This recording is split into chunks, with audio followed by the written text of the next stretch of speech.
So this is going to be a little bit different than a lot of the other talks. This is much more of a psych talk, but I think what we're going to be doing right here is thinking about a psychological phenomenon and how we can assess the evidentiary value of, in the field. It's basically how much support is there to support, how much support is there out there to back this idea.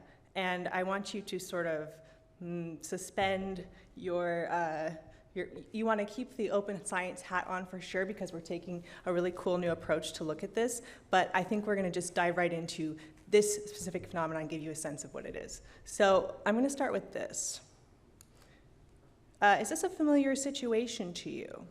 You're on the treadmill, okay, you have a good workout. Later that day, you get the opportunity to indulge in some dessert. How many of you have done this because you're like, I justify that, I'm good, I can do it, right? Yeah, unfortunately the caloric trade-off doesn't really work, but we don't really feel that way. So this is a loose application of something that is known as moral licensing. Now, is eating dessert a moral or immoral act? I kind of take offense to this. I think that's kind of messed up, but we will get into it. This is an idea that was extremely popular in social psychology, and it proliferated and spread, and we'll get into that as well. So the basic idea here is that when you have prior good behavior, you are more likely to engage in questionable behavior afterward.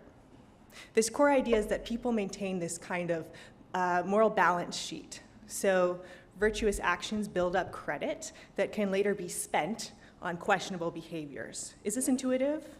We feel it's intuitive? Yeah? Okay.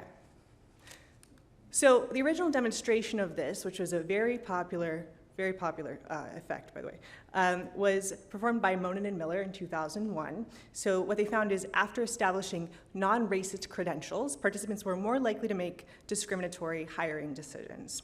So they had participants choose between a black and a white candidate for a job. It was a neutral job, both were equally qualified, and those who had selected a black applicant for one job were subsequently more likely to recommend a white applicant for another position. The authors interpreted this as, look, I've shown that I'm not racist here, I can be racist in another way. Kind of loose interpretation, but this is what they propose. They found a similar pattern with gender. Establishing non-sexist credentials increased the likelihood of a gender-biased decision afterward. Okay. So this paper had, as of yesterday, like 15,089 reviews, and it proliferated into many forms. We will see some of them right now. All right, so it started in the domain of prejudice and discrimination. They found a whole bunch of stuff in this area. So after recalling past non-racist behavior, participants reported increased willingness to express potentially racist views. After believing they made progress toward egalitarian views, participants sat further from black Confederates, and there are even some proxy credentials, where even having a close friend select a minority candidate provided licensing for the person. So there's lots of these kinds of studies, and then it started moving into environmental behavior. So purchasing, so like imagining purchasing green products led to lower pro-environmental tendencies, reduced interest in learning about carbon footprint, more cheating and less generosity. I think you can see that this is kind of moving, right? It's moving. Just imagining pro-environmental behavior was found to reduce willingness to engage in similar actions later. Like, imagine that you recycled earlier today. How likely are you going to recycle later? That's genuinely a study. So this pattern applied to both real and hypothetical green behaviors, and then we get into dishonesty, imagining donating to charity, increasing cheating, recalling past helping behavior, increased dishonesty, and so on and so on and so on, right? Charitable giving here, this one is interesting. Some papers found lower donations to charity after affirming a moral identity. One of them had recruited Christian participants, and they said, okay, you get the chance to pray for the victims of a hurricane, and that was the treatment condition. The control condition didn't have that, and those in the prayer condition donated less, presumably because they felt they'd already done their good deed. This is the idea, the basic idea. Indulgent consumer choices were also thought to fall under the domain of moral licensing. So some studies found, imagining hypothetical good deeds like community service made people more willing to buy hypothetical luxury items, like a pair of designer jeans over a vacuum. I wish I were making this up, I'm not. And imagining breaking a hypothetical diet for good reason made people more willing to hypothetically indulge in hypothetical chocolate pie. Okay, it gets crazy. All right, so this was an extremely influential idea, though, and the complement to it is moral cleansing, which is the idea that immoral behavior leads to compensatory virtuous behavior. I behaved poorly, I'm gonna go take a shower, right? I played some violent video games, I'm more interested in buying hand sanitizer, also a real study. Together with moral licensing, what these studies are pointing toward is sort of this moral equilibrium, this hydraulic relationship between vice and virtue. So moral behavior begets immoral behavior. We have moral licensing, that's the main idea here, right? But we have the opposite, which is also immoral behavior leading to moral behavior, moral cleansing. Together they are moral balancing, part of this larger theory. And it was very influential within social psychology, as I keep saying, which is one of the reasons we are studying it today. Now, the opposite of licensing here is moral consistency. So if moral licensing means that you engage in good behavior and then are bad, then the opposite for cleansing of bad to good, moral consistency is simply, okay, I was good, now I'm going to keep being good, or I was bad, I'm going to keep being bad. The literature shows evidence for both patterns. So to return to our example earlier, this is moral licensing, this is moral consistency. I want a salad. How many of you feel like the way that you approach the world is more in line with moral licensing? If you had to choose, gun to your head. Moral licensing? Moral consistency? The latter? Same, interesting, okay, cool. Yeah, so, moral consistency, the opposite pattern as moral licensing. Okay, now, when does licensing occur? When does moral consistency occur? It's not well understood. These studies are shaky, right? Some researchers have posited construal level, concreteness of the action, temporal distance, physical or, other types of distances, mindset, cost, individual differences, whatever. I'm not going to get into all these. But the basic idea here is that we have no idea when you could expect bad behavior to lead to good behavior or bad behavior to lead to further bad behavior, right? So there have been some attempts to look at moral licensing and to kind of assess the evidentiary value of it, but it's a little bit tricky. The meta-analyses on this, the most recent one found an average effect size of 0.31, but meta-analyses have lots of limitations, as we know. They're vulnerable to publication bias and selective reporting, file drawer problem. They can only analyze what's been published, right? And Many Labs 3 actually successfully replicated Monin and Miller 2001, but with a smaller effect size. But maybe that's just one demonstration. It's a very specific demonstration. And there's no comprehensive systematic assessment of the entire literature. I'm not going to claim that we're trying to do that here. However, I think we're taking a sort of interesting approach to getting a sense of the literature as a whole, a little sample, and trying to come away with at least a little bit more information about the strength of this idea. So our approach is called an empirical audit and review. This was first demonstrated in another study. I was also an author, so was Don, so was Leif, where we randomly sample studies from well-defined literature, and we directly replicate the selected studies. So this approach is trying, again, to assess overall empirical support for the theory, and it has advantages over meta-analyses and targeted replications, right? So to start, we have some seed papers. How do you figure out what is the literature in the first place? Well, we gathered all the papers that were included in a meta-analysis, the latest meta-analysis, and or a review paper that was also more recent, and they had cited the meta-analysis, right? And this left a total of 224 articles. And we had 22 students in a PhD open science course taught by Don Moore right here and Leif Nelson at Berkeley Haas as the replicators. These students were from actually all over the world because it was COVID times, which was kind of cool. So we got students from many different universities, different countries, and I was the TA, so here I am. But we all worked together to try to get this collective effort of attempting to understand this topic a little bit better with this approach, which I think is cool. Okay, so every student served as a replicator, and 2 replicators examined each paper, filtering for those that reported experiments. We didn't want correlational things. They had to use manipulations that were intended to induce moral licensing. You can argue whether or not that they actually did that, right? That's a separate question. We define this as, when a positive initial behavior yields less positive target behavior compared to a neutral baseline condition.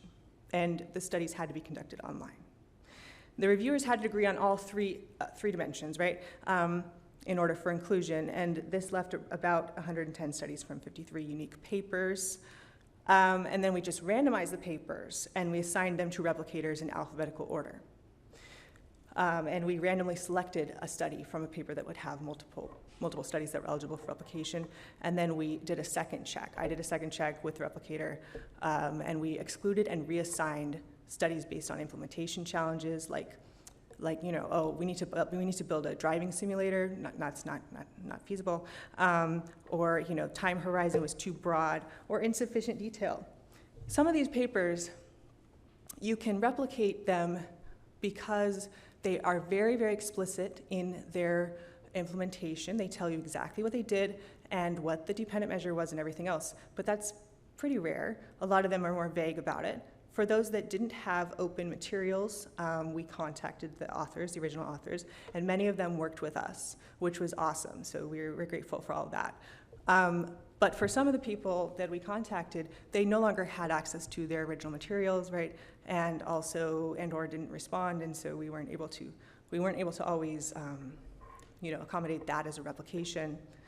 In cases where we had some flexibility, we tried to just be as good as possible. Okay, so of the 22 studies included for replication, 1 was re-replicated.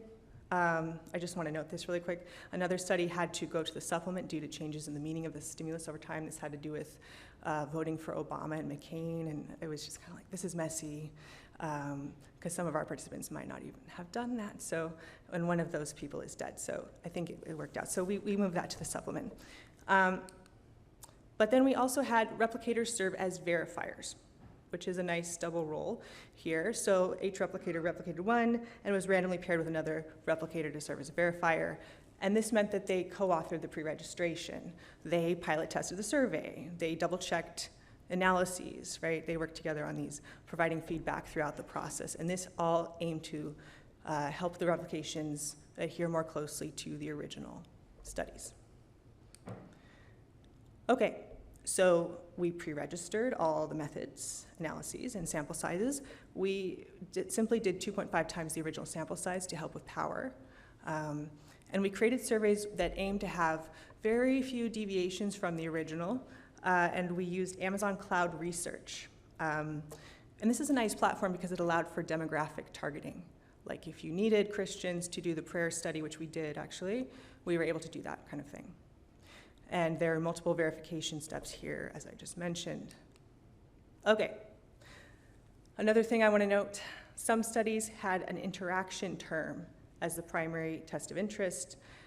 And sometimes this is like a reversal interaction, where one condition you see moral licensing, the other condition you see moral consistency, or an attenuation interaction, which would be like, one condition you see moral licensing, and another you see no moral licensing, or a weak conversion. And so in such cases, we actually ended up kind of splitting the outcome into 2 separate findings. So this left us with 25 findings in total. Okay, the outcomes of the original studies. Remember, one of the things with this approach is we're just randomly sampling from this literature, right?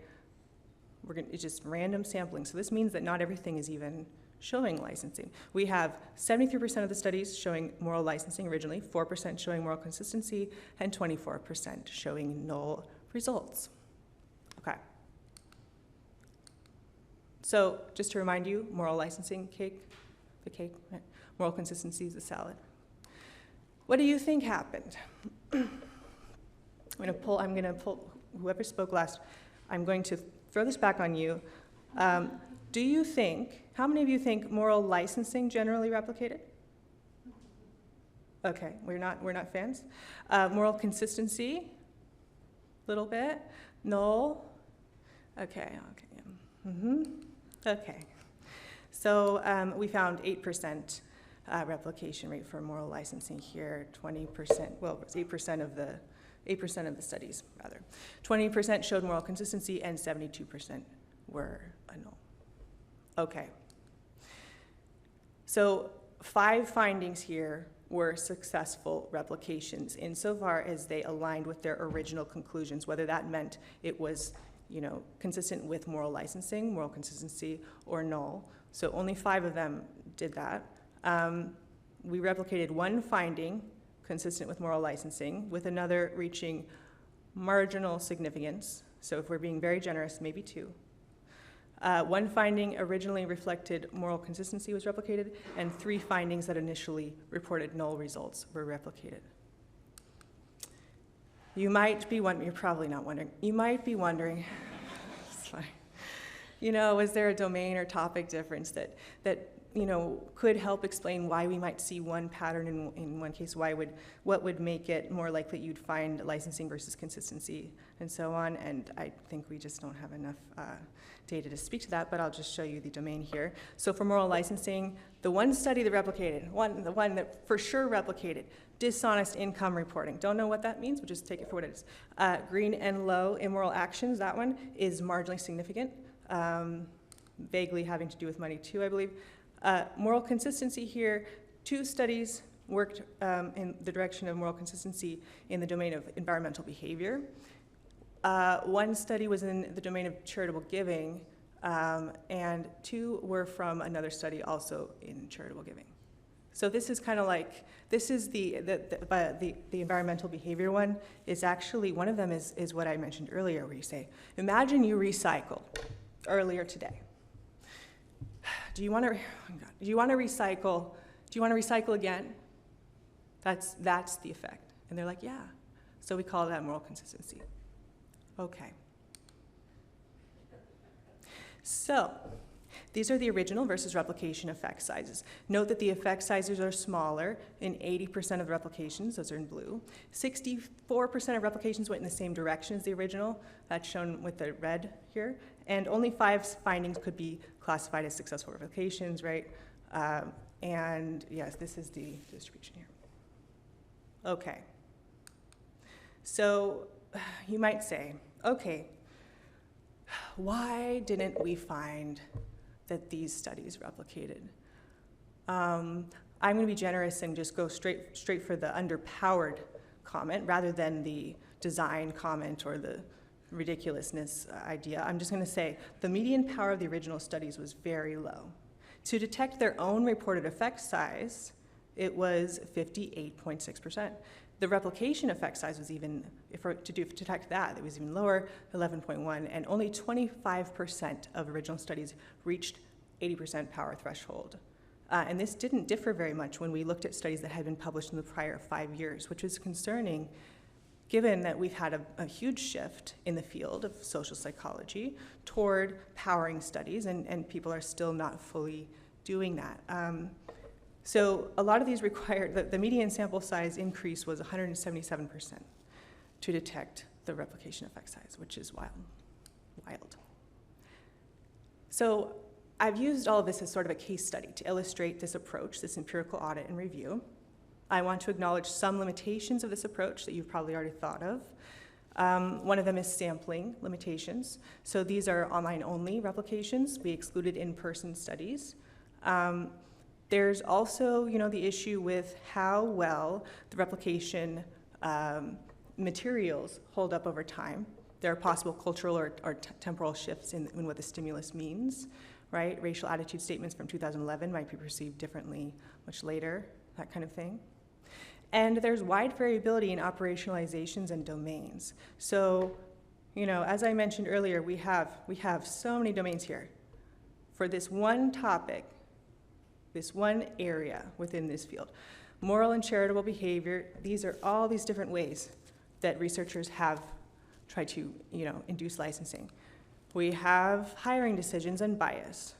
We have pro-environmental behavior, consumer financial decision-making, family support and social responsibility. Each time here, I'm just showing you the sheer variation in the way in which licensing is induced and what it means. What does it mean? We're taking the word moral, we're stretching it, really stretching it, right? And even more concept creep has occurred in the outcome measures. You have here just like a slew of different ways to measure whether someone is engaging in quote unquote moral behavior, which seems to be the definition of moral behavior is also seems to be a little bit up to the researcher who's writing the paper, because some of these things are far less moral than others and so on, right? Okay, so I want to turn to some philosophical considerations here. I think it's worth considering this. So should we rely on a random sample of studies to assess the credibility of a field? I mean, it's not clear, like there's downsides to all approaches here. Meta-analyses are flawed, right, because of publication bias, we all know this. Direct applications of the most influential studies are flawed as well. But it's a little bit tricky when you're like, how does this field as a whole fare? If we pull it up to the light and we look at it, what does it really look like? And I think random sampling is kind of nice in certain ways because it takes out the subjectivity of your selection, right? I want to acknowledge not all studies are created equal, right? They vary dramatically in terms of their quality, rigor, the prestige of their journal, how many times they've been cited, and so on. But I think this does help take out, some concerns about, oh, I'm just going for the ones that are published in the top journals. Now, you could also say that those in the top journals are more likely to be sexy, at least in my field. Why am I doing my field in quotations? Sexy is in quotations. Anyway, so there are a lot of considerations that, could get in the way of sort of a true picture of that. What's really going on? And I think this is a nice way to do it. You could also say that researchers, if you have a large sample, could focus on the original studies that they find most compelling. So they can look through the list and home in on the one that they find most compelling or they think is best capturing the idea, right? So some implications for moral licensing theory. The low replication rate that we had here, it challenges the empirical foundation of the idea. Despite many labs 3 replicating that original finding by Monin and Miller, our analysis here is a bit, doesn't look as good. There are 2 possible interpretations here. One is that effects exist, but they're smaller than originally estimated. I mean, we powered things 2.5 times, but maybe we've still underpowered. Many original findings were just false positive, which I think is probably most likely. Oh, I'm good on time, okay, wow. So we find more evidence for moral consistency than licensing in our replication. It seems like this is intuitive to you. Yeah?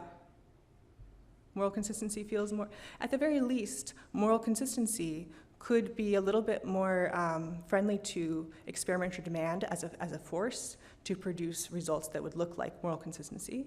So there's that as well. Okay, so some recommendations for future research.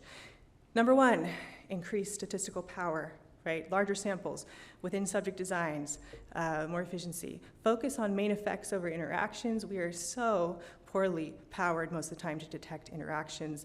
And something that Susan said earlier about returning to the basics, you really want to establish, okay, here's this phenomenon. I'm going to really drill down and say, here is the agreed upon way to assess this, and we're going to make sure that this works before we take it and we spew it out in all these different forms that frankly get kind of ridiculous and just allow it, they make it so that we are totally jumbled in our idea of what the basic idea is and originally and how it should apply to everyday life, right? Establishing a single reliable demonstration is really important before you generalize. But in this case, this literature is a classic example of taking an idea and just really spewing it in every direction.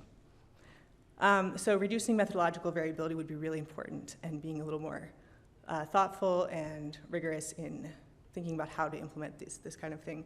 Systematically identifying boundary conditions would also be good. So moral licensing theory might have intuitive appeal, maybe not to this audience, but to a lot of other people. One could argue that we found some evidence for both licensing and consistency effects. Depends on your bar. Are you happy with one of them? One showing licensing and another showing marginal? No, yeah, no. More evidence was found for consistency. And all of this points to, again, the need for a stronger empirical foundation before further generalization. I think this is an opportunity for that literature, insofar as it's still pretty influential in many circles in social psychology, for them to rebuild with more rigorous methods and a more careful consideration about what they're testing in the first place. Okay, thank you so much, and thanks to the wonderful research team.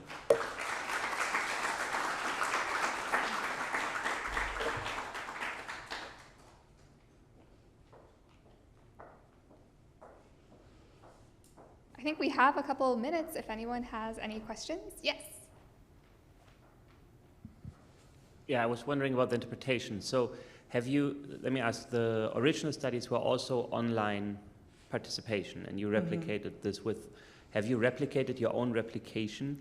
My take on this is that, like, we've worked with people doing online classification, and I spend most of the time actually thinking about incentive mechanisms, control mechanisms, just because what we found was basically people answering random when they do it online.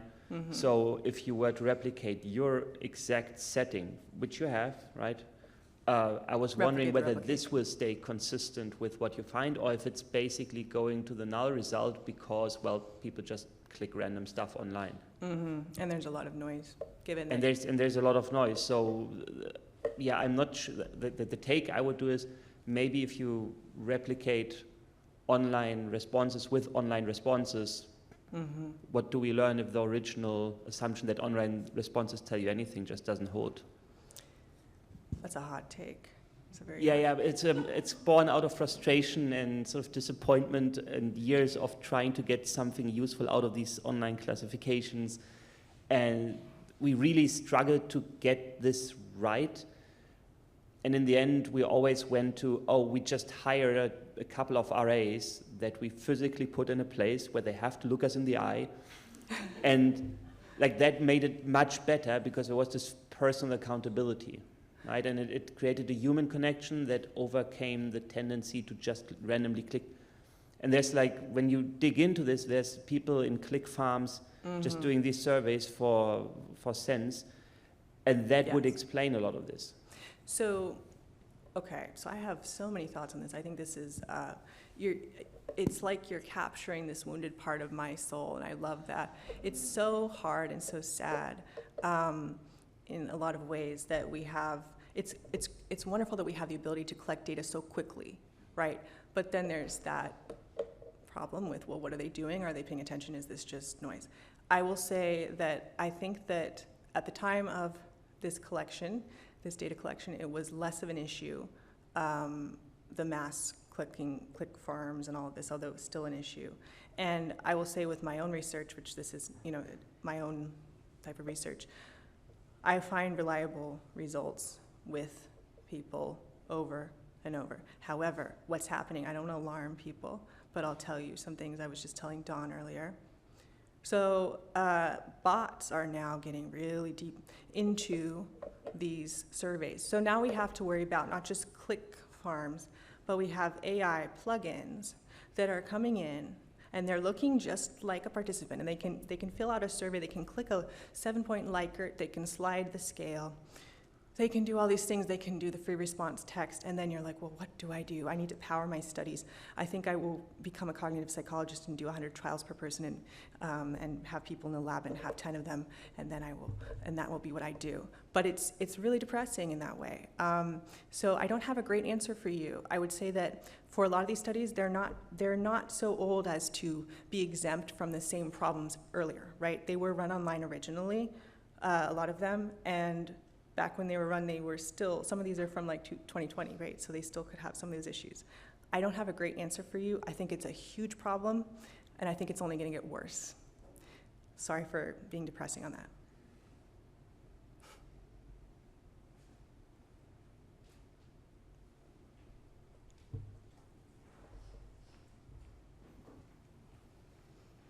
Yeah, this was fascinating, and moral licensing has made an appearance in political science too, so I really liked the analysis. So I was wondering if, not about this specific study, but if you were to apply this methodology to a new field, one thing I wanted to ask about was, you kind of did this filtering and then a simple random sample, but then you made some comparisons across the moral licensing versus moral consistency, and then across domain area.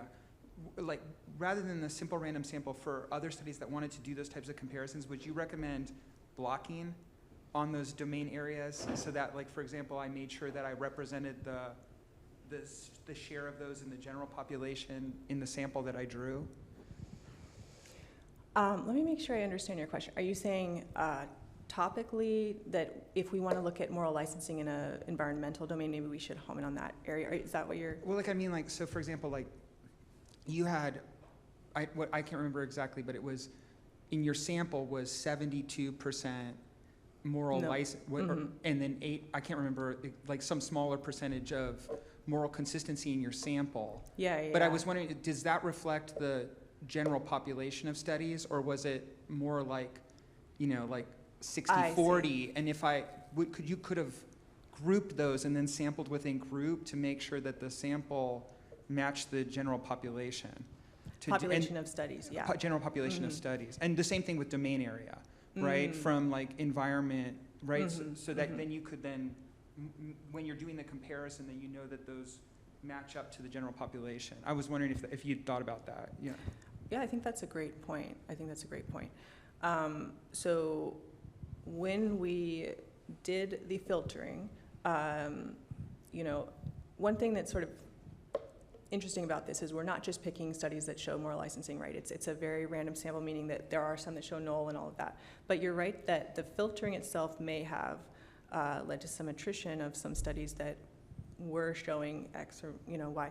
But I think that maybe one thing to add to this that might be good is what you're saying, like having a general breakdown of the literature.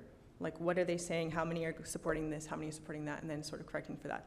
That said, I think it's very difficult with this topic area because studies will say they show moral licensing, but when you look at the definition of, and I'm using the broadest definition, right? That's a very generous definition. We're talking about exercise and cake. We're talking about racism. We're just like, it's a lot of things. A lot of studies don't actually show anything that we could map onto moral licensing. So that filtering thing right by itself was pretty profound, not to mention implementation challenges. So I think if we took another random sample of literature and got a sense of the distribution of their outcomes, that might be a nice thing to compare against. I think it's a good point.